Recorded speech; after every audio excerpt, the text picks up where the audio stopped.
রংতুলির ছোঁয়ায় প্রস্তুতির শেষ পর্যায়ে কেন্দ্রীয় শহীদ মিনার। অমর ২১ এবং আন্তর্জাতিক মাতৃভাষা দিবসে ভাষা শহীদের শ্রদ্ধা জানাতে চলছে প্রস্তুতি। দর্শক, সেখানকার পরিস্থিতি জানাতে সরাসরি যোগ দিচ্ছেন আমাদের সহকর্মী আলিমুজ্জামান সাফওয়ান। সাফওয়ান, কেন্দ্রীয় শহীদ মিনারের আর কি প্রস্তুতি দেখছেন আপনি?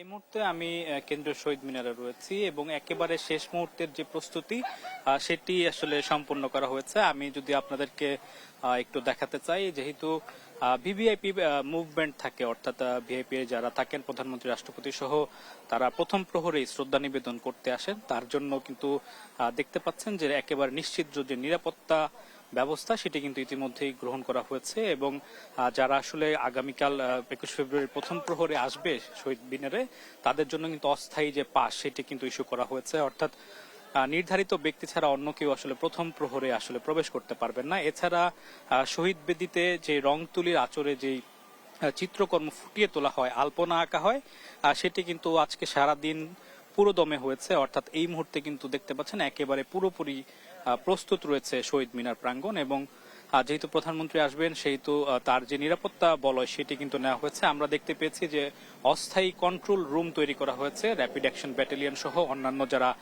গোয়েন্দা সংস্থা রয়েছে তারাও কিন্তু একই সঙ্গে কাজ করছে। কিছুক্ষণ আগে আমরা দেখতে পেয়েছি ঢাকা বিশ্ববিদ্যালয়ের উপাচার্য ডক্টর নিয়াজ আহমেদ খান, তিনি এসেছিলেন। তার সঙ্গে ঢাকা বিশ্ববিদ্যালয়ের প্রক্টর সহ অন্যান্য যারা দায়িত্বপ্রাপ্ত শিক্ষক রয়েছেন তারাও কিন্তু এসে আসলে শহীদ মিনার প্রাঙ্গণ তারা দেখে গেছে। একই সঙ্গে আমরা কিছুক্ষণ আগে এখানে দেখতে পেয়েছি যে শহীদ মিনারের চারপাশে উৎসুক জনতারও ভিড় রয়েছে।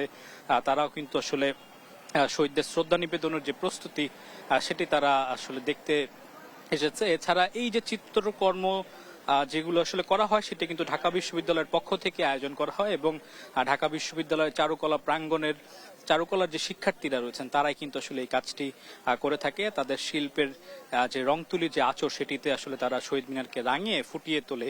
তো সবকিছু মিলিয়ে আগামীকাল ২১ ফেব্রুয়ারির প্রথম প্রহরে কিন্তু সবাই আসলে সর্বসাধারণের জন্য প্রস্তুত করা হয়েছে শহীদ মিনার এবং সেটিরই কিন্তু একেবারে শেষ মুহূর্তের যেই প্রস্তুতি সেটি কিন্তু ইতিমধ্যেই সম্পূর্ণ করা হয়েছে এবং আইন শৃঙ্খলা রক্ষাকারী বাহিনী সহ অন্যান্য যারা রয়েছেন তারা কিন্তু একেবারে শহীদ মিনার যে নিয়ন্ত্রণ সেটি তারা নিয়ে নিয়েছে। অর্থাৎ ভেতরে কিন্তু আর প্রবেশ করার সুযোগ নেই। আগামীকাল কিন্তু প্রধানমন্ত্রী বা অন্যান্য যারা ভিভিআইপি রয়েছেন তারাই কিন্তু এসে প্রথম প্রহরে শ্রদ্ধা নিবেদন